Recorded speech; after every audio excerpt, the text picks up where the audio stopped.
Hey, this is April, and this show, SetSet Show, discusses cannabis, psychedelics, and altered states of consciousness generally. It's intended for audiences 21 and over. Also, I am not a medical expert.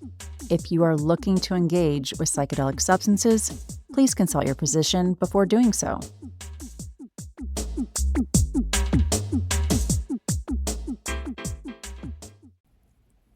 Welcome back. I'm April Pride, your host of SetSet Show, a resource for everyone curious to safely explore the use of cannabis and psychedelics for their clinically proven therapeutic potential and beyond.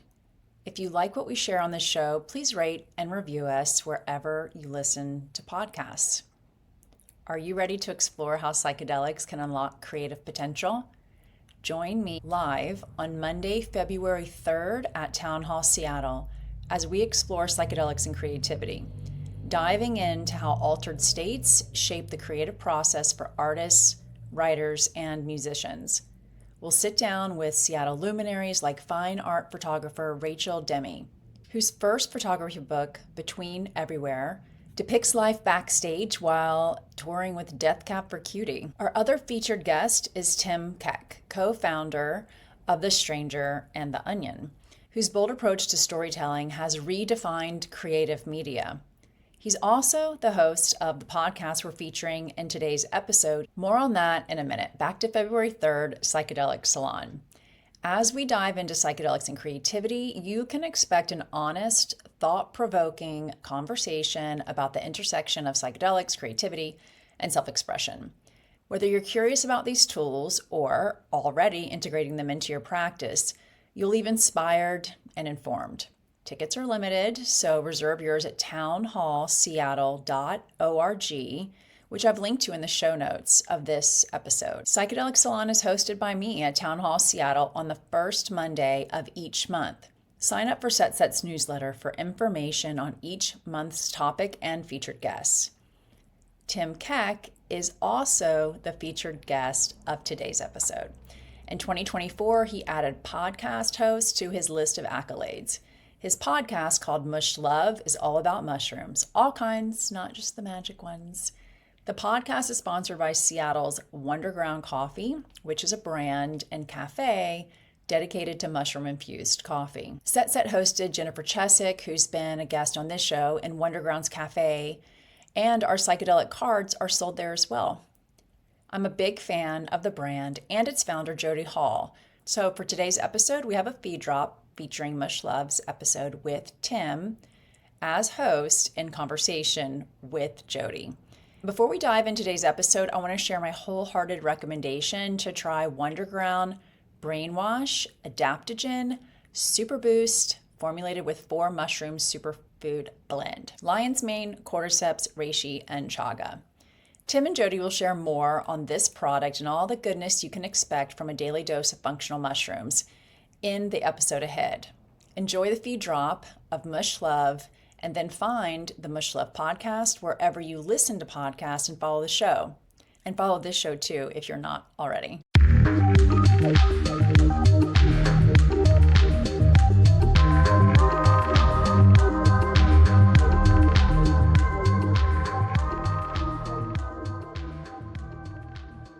Hello, and welcome to the Mush Love podcast. I'm your host, Tim Keck. The Mush Love podcast is a podcast where we talk about the crazy, interesting world of mushrooms and the people who are obsessed with them. Today's Mush Love podcast is the second in a series about adaptogens. The first episode was a broad discussion about adaptogens, what they are, how they work, with Dr. Arti Chandra. If you haven't listened to that episode, you definitely should. But these 2 episodes can be listened to in any order. As we discussed in that last episode, adaptogens are organic substances that help the body adapt to stress. And while found elsewhere in the natural world, many of the most powerful adaptogens are found in mushrooms. In this episode about adaptogens, I'm speaking with Jody Hall, who is an entrepreneur that's harnessing the power of adaptogens. Full disclosure before we get started, Jody is a sponsor of this podcast, basically came up with the idea of this podcast, is a close friend, and is my neighbor. In fact, just this morning, I saw Jody's wife, Kelly, while I was drinking a cup of Jody's coffee on my front porch. But even in taking consideration all of our entanglements, I still wanted to talk to Jody because, as you will see, she's doing some very interesting things with adaptogens. Jody has started more cool businesses than pretty much anybody, from Cupcake Royale to The Good Ship and now Wunderground. She's always making amazing stuff, always does tons of good for the community, and is, as you will see, so smart and fun to talk with. Wunderground, her new venture, adds mushroom extracts to coffee, making a cup of coffee with a 1-2 punch. So without further ado, Jody Hall.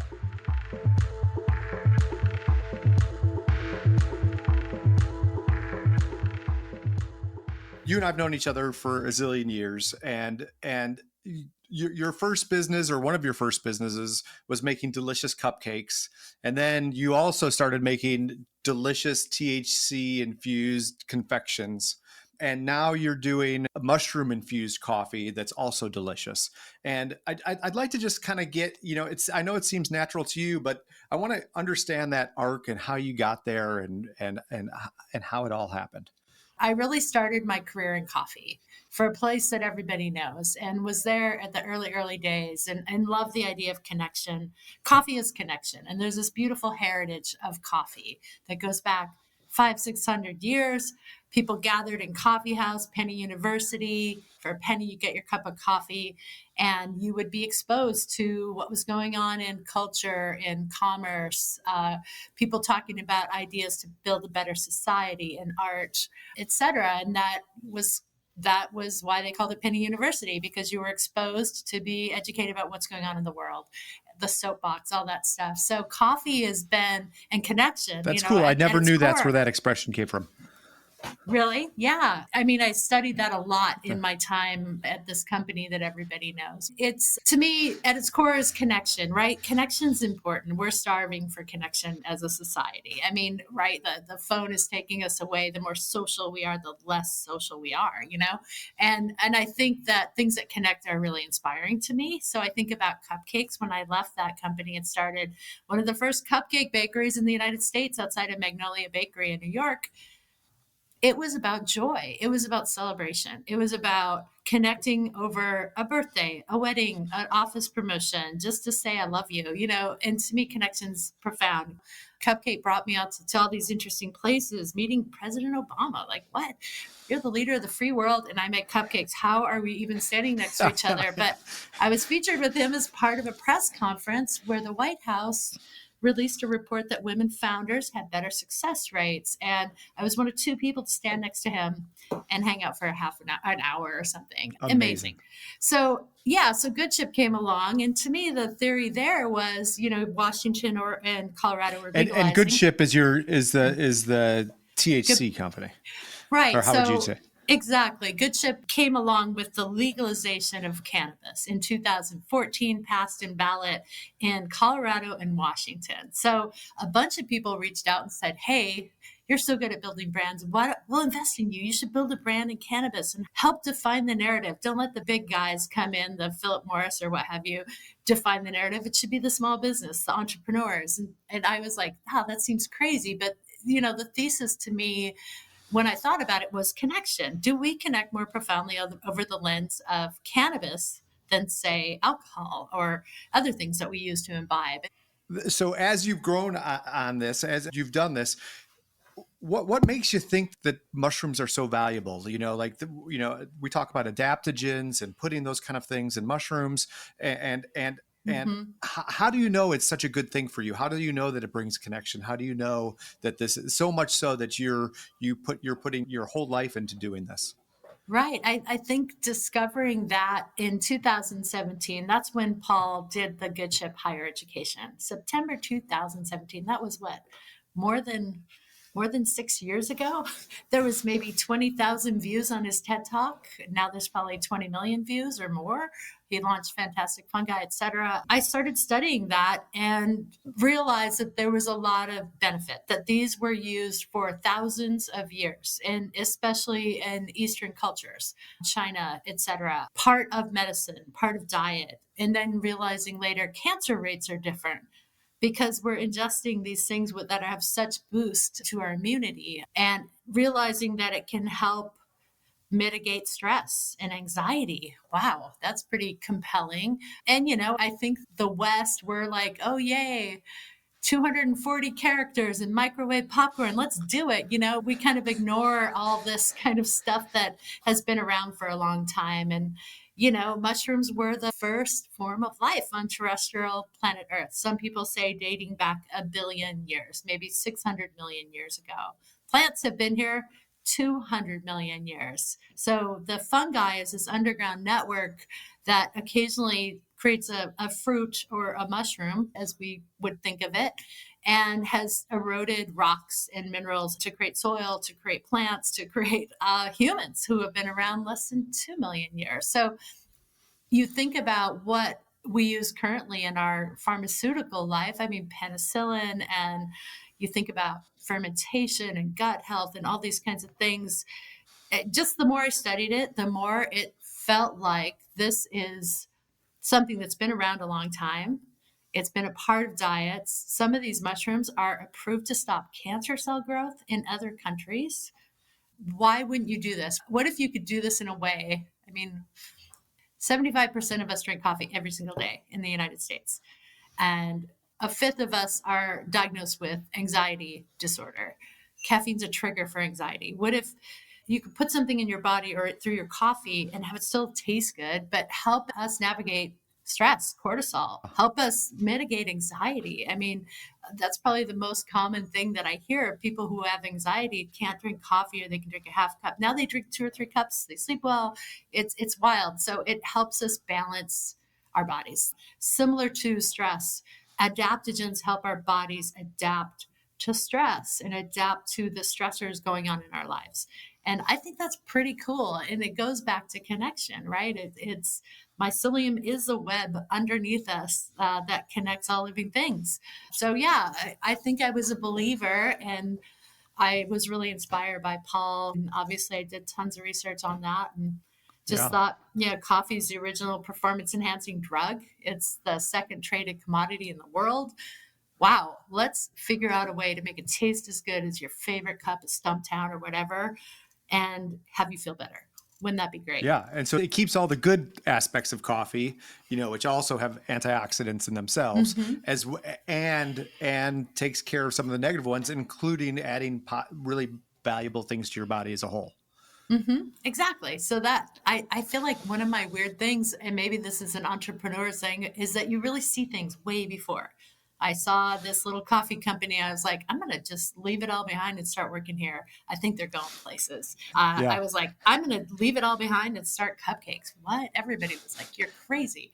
Why would you leave the best job in the world? I'm like, it's going to be great. Just you wait. And sure enough, I mean, we were just right at the crest of that wave starting to go. Same with Good Ship. And I think we're on the same kind of early crest of wave with the Wunderground, and our will is really good. We want to make delicious coffee and use all of our expertise to roast it properly and source it properly, but then add these mushrooms in a way that you want to drink it all the time. So how did you do it? So I buy that, but like, how do you go from not having mushroom coffee to having mushroom infused coffee? Like, how did you kind of, beyond the marketing aspect, just the physically putting it together, give me a little bit of a snapshot of how that process went. Well, yeah, I mean, that's a really good question. So it started, really the spark of that idea was that night when we sat down with Paul. That was in 2017. I'd already sold my cannabis company to one of the global titans, and I was still working there. And I was like, this is my next thing. And, we didn't start till 2012. And so I worked quite a bit on this business plan and was just kind of like, should I do this? This is interesting, studying market size, et cetera. But I really, as a third company and just kind of formative time at Starbucks, and kind of brought back a lot of interesting people from my old days at Starbucks to my time at Cupcake to time at Good Ship, and really, brought back the band of all the people to build like a magnum opus company, a company that really does good in the product. It does good for the world. It's a good company to work for, all those things. As part of that, one of the people I knew I wanted to work with was head of like food science and product and development at the Green Dot, and she had left and spent 2 years studying adaptogenic mushrooms and where they're grown, what substrate they're grown on, the efficacy. Is it fruiting body, which is the fruit, the mushroom cap that's above the soil, or is it the mycelium that you might grind up and put into a capsule? And had done 2 years of research from a chemical engineer, food scientist perspective. And this is somebody that you worked at this giant coffee company that you sometimes name and sometimes you don't. Yeah. And so she had left and she had been doing some research. So she came in and helped formulate. So she had already picked out the best supplier for all those things, for clean, green, USDA organic, double tested here in the States. All this is coming from China. Why? Because they've been using this for 2,000 years. The company we're working with mostly and has been around over 100 years. A really great company. And most people don't know this company, which is great. That's part of our trade secret maybe. But so we started and we honestly pulled together the 4 mushrooms that we thought were most relevant: lion's mane, reishi, cordyceps, chaga. And we cupped them. So we're standing around, imagine a roastery place, and not the people that we work to source our coffee have a roaster. One of our team members has roasted coffee for 20 years. So we did sample roasting of, we cupped the mushrooms. We're like, let's taste chaga, let's taste lion's mane, cordyceps. Let's think about what coffees, what roast level, what varietals. And we just kind of sat around and cupped with some of the best palates in coffee. And when you say cupped, you're saying just drinking cups of coffee. Right. Cupping is just it's a word that's used to taste and sample and flavor. So you add water to the extracts, you use a spoon, you rinse it in hot water so you're not contaminating, and you slurp. And so you're tasting chaga. Chaga is super bitter. It's dark. It has a kind of coffee-esque flavor. In fact, they used it as a substitute during World Wars as a replacement for coffee. We tasted lion's mane, which is much more brothy, and it was, it had that fungi flavor. And we're like, oh man, this is going to be really hard. Like, we're using high potent mushrooms because we want it to taste good, but we also want you to feel good. So we're not dumbing it down and just sprinkling a little mushroom and calling it that, because if we don't win if people don't feel good. So we cup that, and then we're like, okay, what kind of coffees would a Guatemala make sense? Sumatra makes sense. There's a terroir of coffee. Regions have different tastes that have different kind of earthy notes or acidity or brightness. So we kind of thought about that. We did a bunch of sample roast in a little roaster that you might roast quarter pound of coffee just to do some sample roasting, grind that up, taste it, add the mushrooms. So we went through probably 30 different roasts and cupping events to go through this over quite a period of time, and finally figured it out. That sounds kind of exhausting, but also cool. Right. And when you roast coffee, it's not like you just turn on the heat to high and then it's over. Like you're boiling your water for your pasta. You turn it on, then you might go up at a certain point to kind of grab and bend the roast curve to maybe caramelize a note that you get in that varietal, and then you bring it back down and bring it, there's a lot of art and science to roasting. So using the chops of some of our investors and advisors who are world-class roasters, it was amazing. So we finally landed on, we're like blown away. We're like, okay, we totally nailed it. We can start this company. So it kind of started there. That's awesome. And it seems to work, so do you have different types so those mushrooms that you mentioned are in all of your beans though, right? Or some beans? We're just rolling it. There's not a whole lot out there in the market, right? So we're like, well, we want one of our coffees to focus on brain health. So lion's mane is getting a lot of great press from clinical trials and studies that you're reading about. Recently, one out of, I believe, Australia said that they're studying lion's mane and seeing results to help slow down dementia, help remyelinate neural pathways. Really interesting potential in this mushroom that grows in the ground and you can eat for dinner. And so we chose one for brain and one for more like better mood and immunity. So we kind of did that. And then later we created a product that has all 4 of the mushrooms that we just like the combo of all 4, and we mix them up. They're not equal parts. And we did that for a reason, because we're trying to, lean into certain benefits and things like that. And it's, it's an open book. Maybe we want to go back and try something with other things, but we do think mushrooms, we really believe in the potential and power. I mean, they've been here for a long, long time, a lot longer than us, and will continue likely to be here a long, long time, a lot longer than us. And we have something to learn from them. I kind of want to switch now to the consumer side. So when you first started, obviously this is a ton of discovery by your customers right now. You're getting new customers all the time. I thought it was really cool when you guys set up the tasting spot at the airport. So there's just all of these people who can taste it. And you talk to your customers a lot. I know how connected you are to them. What do they, when they first hear mushrooms infused coffee, like what are some of their first responses? I mean, they think that we're crazy, right? What are you doing?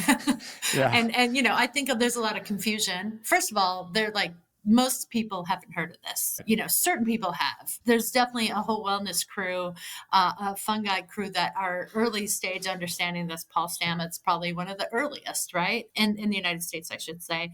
And so, people were, what? No, what are you talking about? That sounds awful. There's mushrooms, I think, are very divisive. People love them or they hate them. And I think that's why we opened a cafe. That's why we did the airport at SeaTac, and we're able to sample hundreds and hundreds of cups of coffee every day, because we were like, just try it. And people would try it and be like, oh, wow, this tastes better than the coffee I make at home. And I'm like, awesome. That's our goal. And then they buy it and they come back and they're like, wow, thank you. I feel the benefits of this. I really appreciate it. So your goal is to just get somebody to just try it, just like get a taste of it, right? So that's why we opened a retail cafe. It's as much to have people come in and look somebody in the eye and say, what are you talking about? Can I try this? And of course, that's our whole goal, is to like, hey, give it a try, see what you think. These are the beans we use for this coffee. These are the beans that we use for this.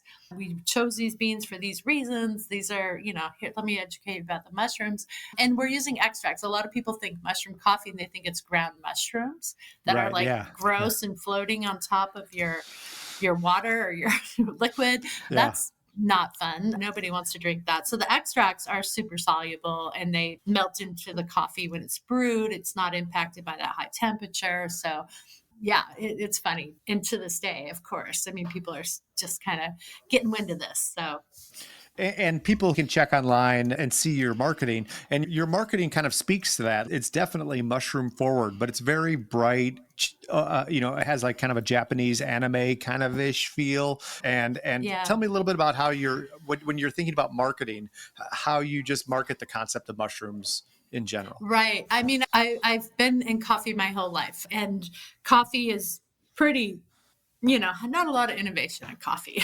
Maybe a K-cup or I don't know, whatever, instant coffee in the 60s. But it's very dark. It's very brown, black, it's kind of the same old, same old. If you go to your grocery store and look at the wall of coffee, it's always going to have brown tones, maybe a little orange, a little green, and it's kind of boring. And my thing was, if you are present and you are just in your body and looking around, engaging with people, noticing your environment, to me, that's this moment of where you can wonder, right? Like you can speculate, you can have ideas, you can solve kind of problems in your head when you're present and in the moment, right? And wonder is part of Wunderground. And so the underground, I think, represents mycelium, the underground of what's underneath every footstep. Paul Stamets would say every step in grass or nature is 300 miles of single wall mycelium beneath our foot.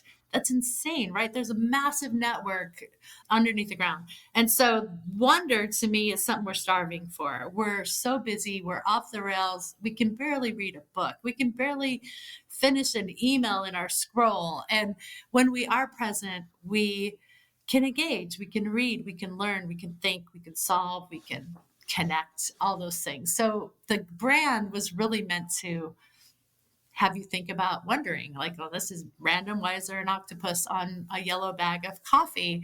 And to me, like, there is a moment, if you brew coffee, one of the 75% of us, you have a moment, you grind your beans, you put them in your brewer. It takes about 4 or 5 minutes for it to brew. It's kind of a little moment of zen that you have every morning. It could be a moment to wonder. So elbowing out a few moments to wonder every day to help us better connect and balance our bodies. Like that's kind of the thesis of why we're so wonky with our brand. So I also want to talk, you were talking a little bit about the wave of coffee and the interest in coffee and how people are starting to understand all these benefits that coffee has. Would it be possible to do this brand 10 years ago, before Fantastic Fungi, before all of these things? Do you think that if you just had your same business plan, your same, experience, all those kinds of things, that you could have done this a decade ago?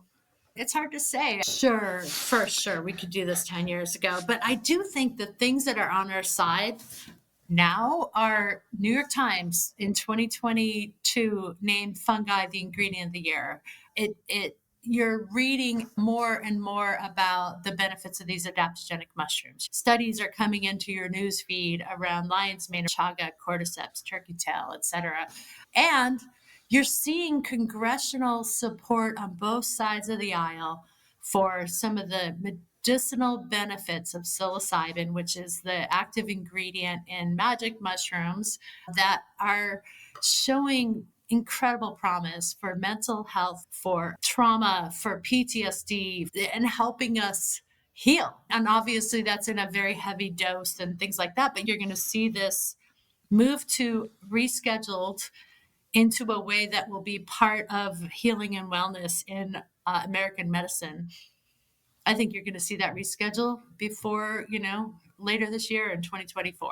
I think the thing that's driving the bipartisan support, which doesn't exist in our politics, is that our country has sent people in the military to wars that probably we shouldn't have been in, right? And there's a lot of stress and trauma from that. And both sides of the aisle, I think, feel like, it's too bad we made those bad decisions back then. And now we have a whole group of people that are really having a hard time with PTSD and trauma and what they've seen, and are finding massive promise with what they call a hero's dose of psilocybin to help literally wipe away, overnight in one session, help people better manage their stress, their anxiety, their desire to live, etc. So it's really an interesting time right now, I think, to have a company like Wunderground. And that mushroom helps. Our mushrooms help that next level in terms of mental health and wellness. Yeah, and people's distrust in pharmaceutical companies, very reasonable distrust in pharmaceutical companies. Mm-hmm. People are looking for other ways, not just for adaptogens and cancer and these different health things, but also mental health. And I think that these things that have been around for so long and are so powerful and benign in a lot of other ways, non-addictive, those kind of things, are going to be things that people are really interested in taking, and they just don't trust the pharmaceutical companies to solve their problems. And I think 100%. Mushrooms are in a great spot for that.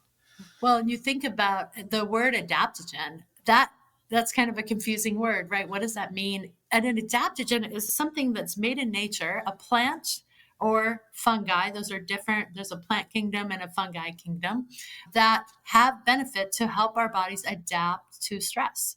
And those things grow in the ground, right? Whether it's ashwagandha, a root, or if it's mushrooms, if it's CBD, etc., it's something that is in nature. And I know the pharma companies are obviously going after intellectual property and building massive valuations on Wall Street. And it's going to be interesting. Will this move out? How will this evolve? Is it necessary to, it'll be interesting, right? Like, how it unfolds, and it is natural. So are we going to want to find that natural thing, or do we want a big pharma company to come in and control aspects of that? And that's the only place you can get that. How much you want to regulate that? Obviously you want to regulate it to some extent, but how far do you go there? And there's going to be a market. This grows underneath our feet. In Seattle, of course, in the Northwest, mushrooms are all over the place. So different parts of the world have different climates that support that. So it's going to be interesting. And distrust is definitely part of it. This last question, what kind of caskets made out of mycelium or mushroom materials to coffee in your case, there's all of these different things that are happening now with mushrooms. And there's all these interesting entrepreneurs who are doing this. And as you mentioned, pharma companies and a lot of these bigger companies are noticing and probably wanting to gobble up some of that market. So there's going to be a competition from small folks, small businesses like yourself, to competing with these giant organizations. What advice would you have for people who in general who are making a business out of mushrooms, and how they should be thinking about it, how they should consider mushrooms as a business? I mean, there's a lot. Mushrooms are super sustainable and renewable. You see companies exploring fungi and mycelium for packaging instead of plastic, or things that are completely biodegradable that you can put in your garden. I think there's a whole bunch of promise with replacing things that are damaging to our environment to things that don't damage our environment. I think there's a lot of possibility in health and wellness, planet health, psilocybin, etc. And obviously this has been around a long time. And what's the market for that? It's hard to say. It's like saying, what business should I start? But I do think there's a lot of promise in mycelium, in mushrooms, fungi, for many businesses. I mean, I think you look at the market opportunity, what problem you're solving. I think that innovation is going to be wild to watch in a good way. Well, Jody, thank you so much. It's been so great watching you, all of your iterations. And this last one is just amazing. And I just really appreciate talking to you, and congratulations, and keep on going, making it happen. Tim Keck, you're the best. I really appreciate this opportunity to chat with you about fungi. And here we are again doing some shenanigans together. So appreciate that. Yeah. All right. Thanks, Jody. Thanks again to my pal, Jody Hall. If you'd like to learn more about Jody and what she's up to, check out information about our guests at themushlovepodcast.com. And make sure you don't miss our first episode on adaptogens with Dr. Arti Chandra. Subscribe to wherever you get your podcasts. Thanks for listening. See you next time.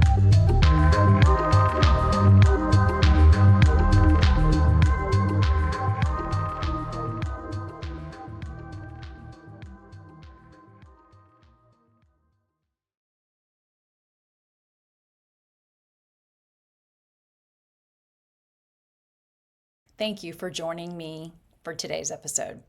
I'm your host, April Pride, and if you liked what you heard, please rate and review SetSet wherever you listen to podcasts. It really does help more people find the show.